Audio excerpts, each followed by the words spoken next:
Amara was the kind of woman people noticed without her trying. Born and raised in Mbale Village, she carried herself with a natural grace that made others pause. Her beauty was not just in her face, but in the way she moved, the softness in her voice, and the kindness she showed to everyone around her. People often said she was the kind of wife any man would be proud to have, and in many ways they were right. She was married to Chike, a man whose name carried weight in business circles. He was successful, wealthy, and respected. Together, they looked like the picture of a perfect couple. At gatherings, Amara stood by his side, smiling with quiet elegance, while Chike spoke proudly about his ventures. Relatives and neighbors whispered that Amara was lucky, but many also believed it was Chike who was truly blessed to have a wife like her. Their home became a symbol of success in the village. People admired not only their wealth, but also the way they seemed so deeply connected. Amara's calm presence balanced Chike's boldness, and to outsiders, it looked like harmony. Women wished for marriages like hers, and men hoped their wives would be as graceful and supportive as Amara.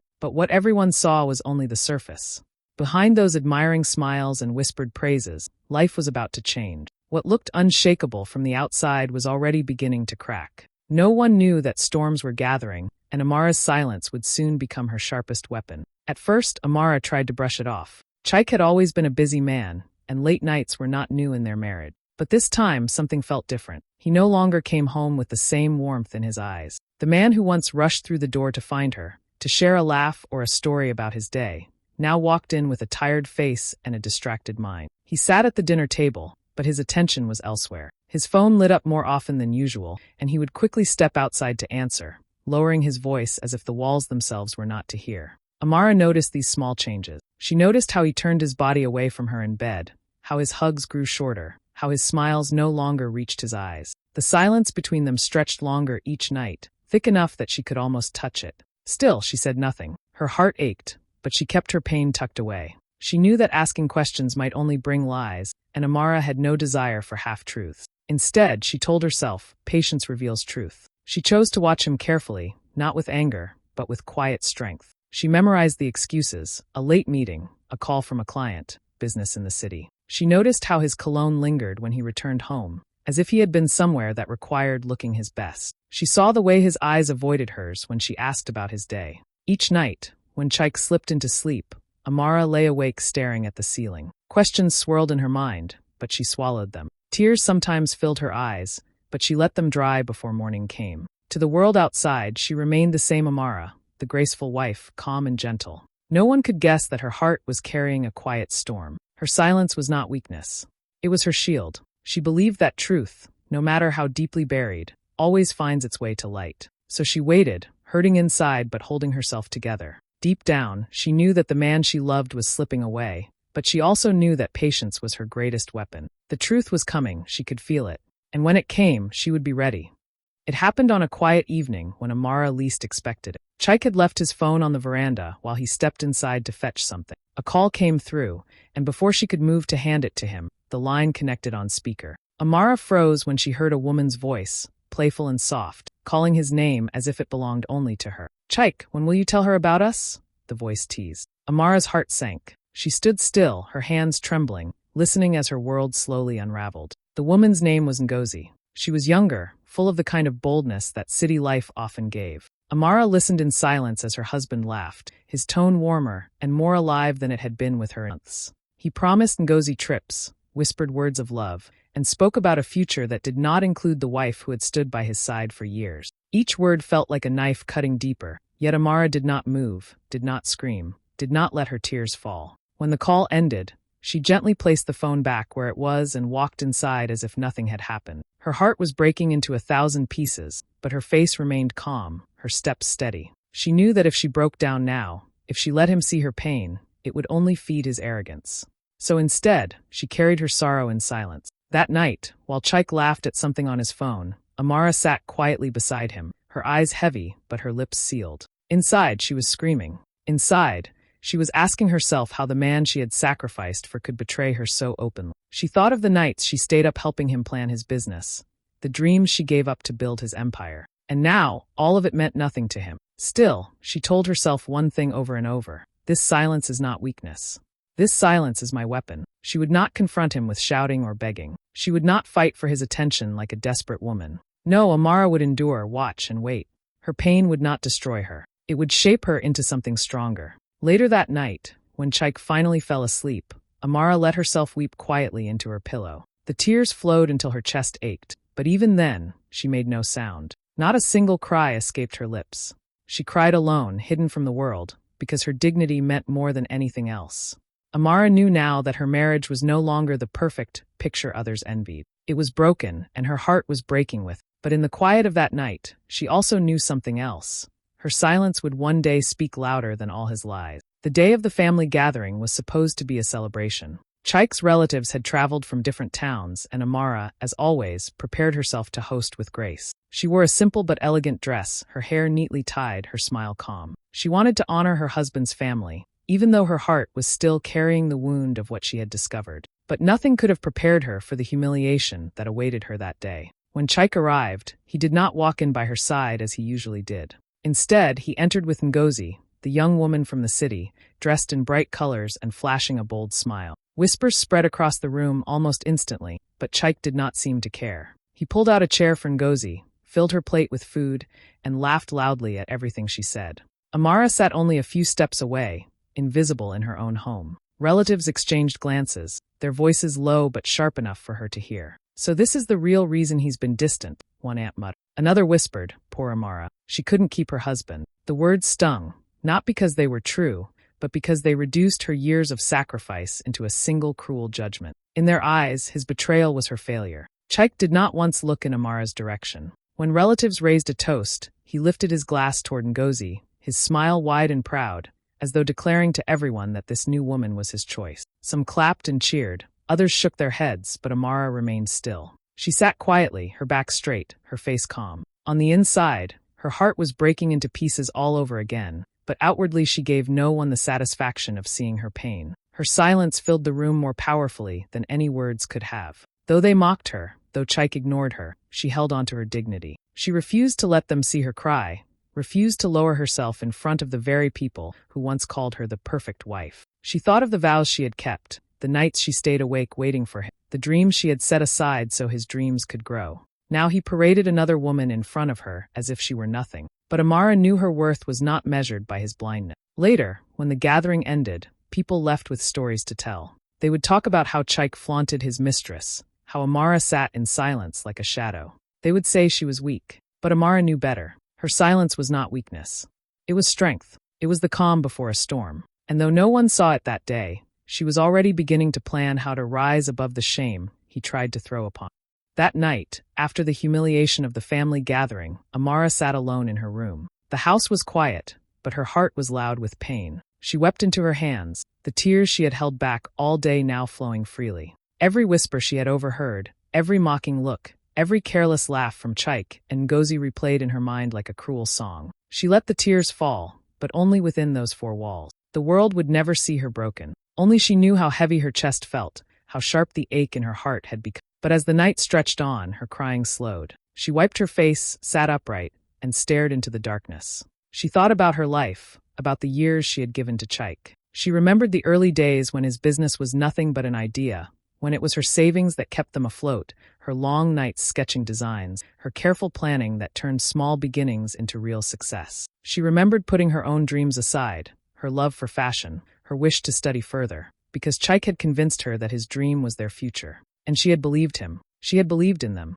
Now, that same man had thrown her aside for a younger woman, forgetting every sacrifice she had made. The pain of betrayal cut deep, but as Amara sat in silence, something inside her began to shift. The tears dried on her cheeks, and in their place came a new resolve. She realized that everything Chike was so proud of, the house, the cars, the thriving company, was built with her hands, her ideas, her sacrifices. If he had chosen to forget that, she would remind him, but not with shouting, not with begging, not with the kind of fight that left her dignity behind. Amara decided her revenge would be as quiet as her suffering had been. She whispered to herself in the darkness, "I will take back everything that is mine." She imagined the company she had helped build, the wealth she had helped create. If Chike thought she would walk away empty, he was mistaken. She would not just survive without him, she would reclaim what was rightfully hers. The plan was only a seed that night, but it was enough. Enough to give her strength, enough to dry her tears completely. As she lay down on her pillow, she no longer felt like the broken wife everyone pitied. She felt like a woman preparing for battle.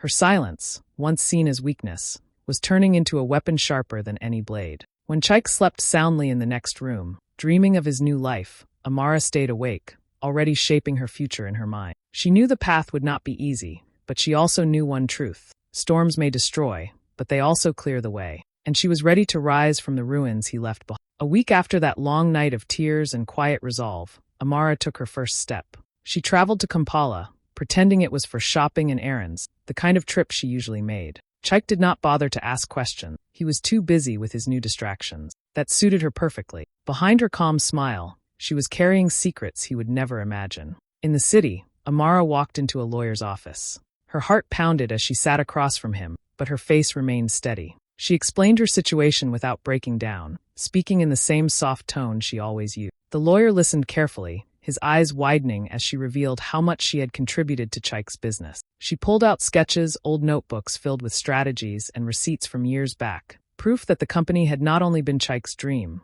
but hers too. Together, they began to gather documents. Amara requested copies of property deeds, land titles, and bank statements. She combed through business registrations and tax records, collecting every detail she could.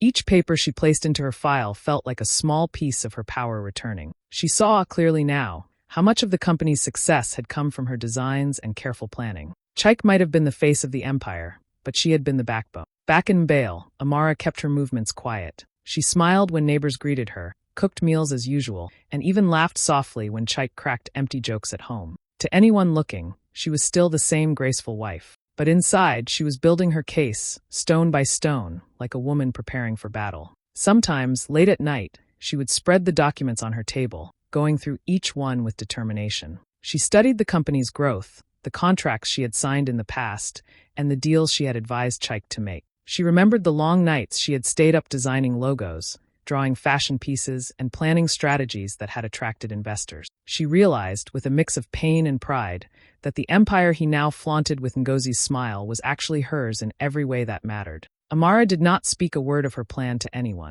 Not to her friends, not to her relatives, and certainly not to Chike. She knew silence was her strength. If she spoke too soon, he would find a way to cover his tracks. But if she stayed quiet, patiently watching, she would strike at the perfect time. Every signature she collected, every copy she filed, every piece of evidence she tucked away felt like sharpening a weapon. Chike thought she was blind, that her silence meant surrender. But he was wrong.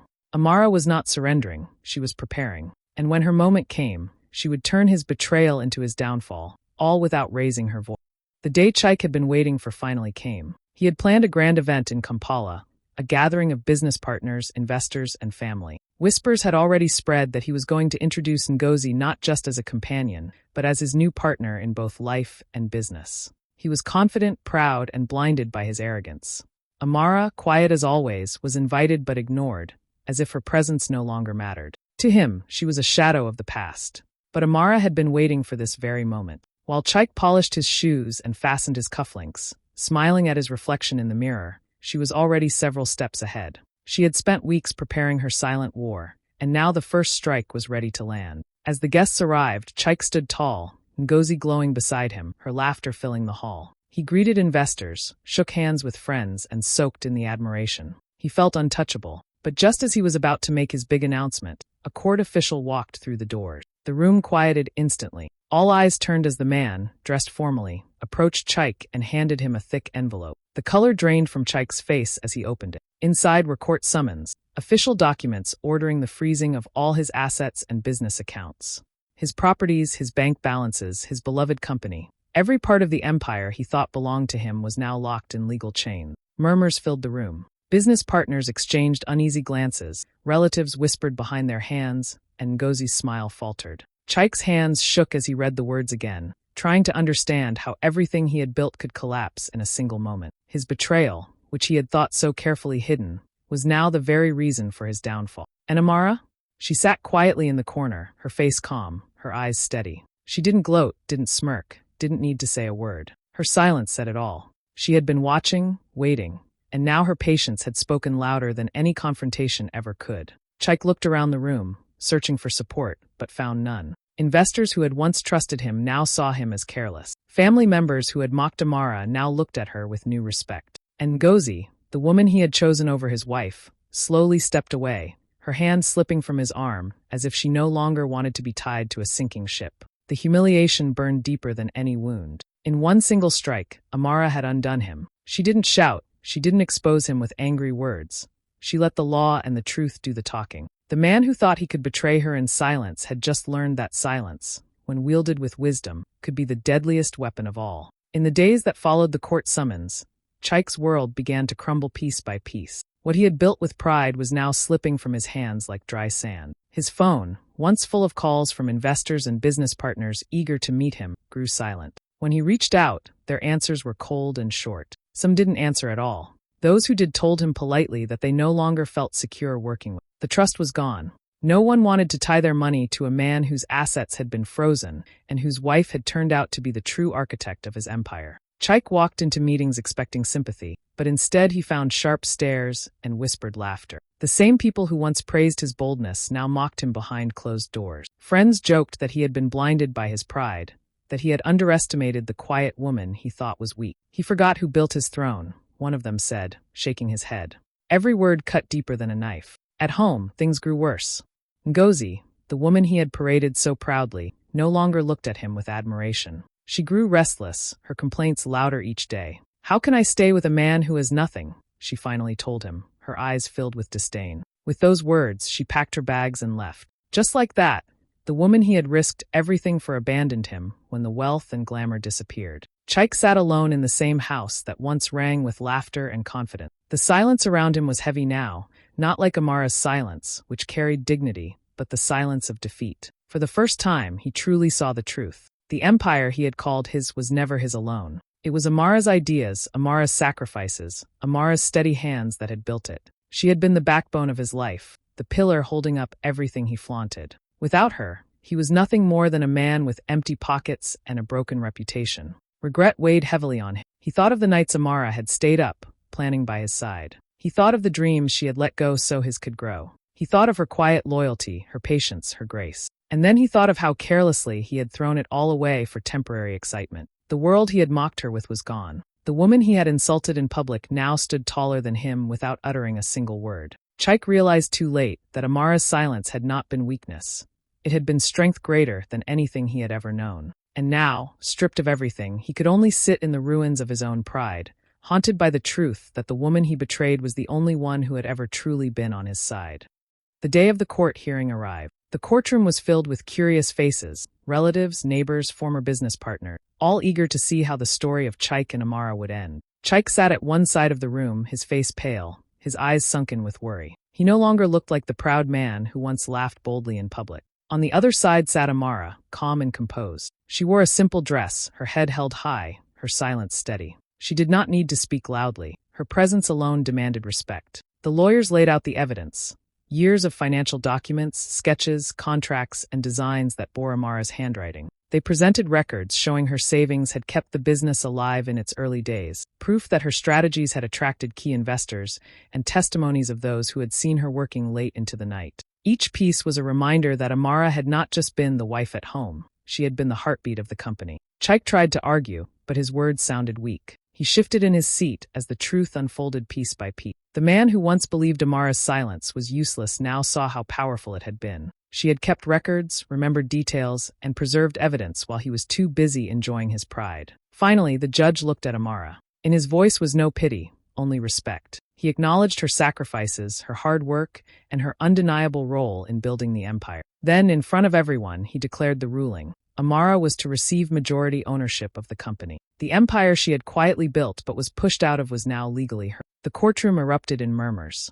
Some were shocked, others nodded in agreement. Chike lowered his head, broken by the weight of the judgment. Amara, however, remained as she had been all along, silent, steady, dignified. She did not gloat, did not clap her hands in triumph. She simply stood, gathered her papers, and walked out with the same quiet grace that had carried her through years of betrayal and pain. Outside the courthouse, the air felt different. For the first time in a long while, Amara breathed deeply, feeling the weight on her chest lift. She had endured humiliation, whispers, and heartbreak, but her silence had carried her to this moment of victory. The same silence that people once thought was weakness had become her greatest strength. She walked past the crowd, her steps unhurried, her face calm. She was no longer just the woman everyone pitied, no longer the wife mocked for losing her husband. She was now the woman who had taken back what was hers, not with anger, not with noise, but with quiet power. Amara's silence, once a mask for her pain, had become the crown of her victory. Chike could no longer bear the emptiness his life had become. The business partners were gone,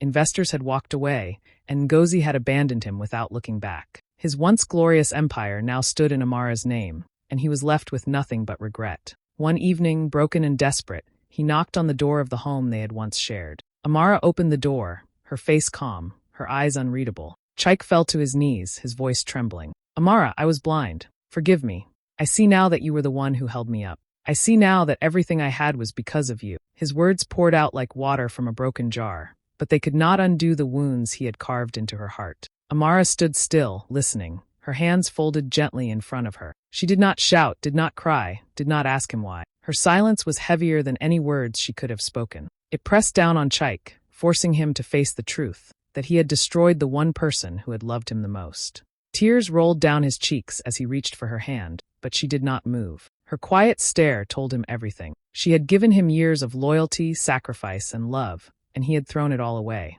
Now, no apology could heal what was already broken. As Chike bowed his head in shame, he finally understood. Her silence that once masked her pain now echoed as his greatest regret.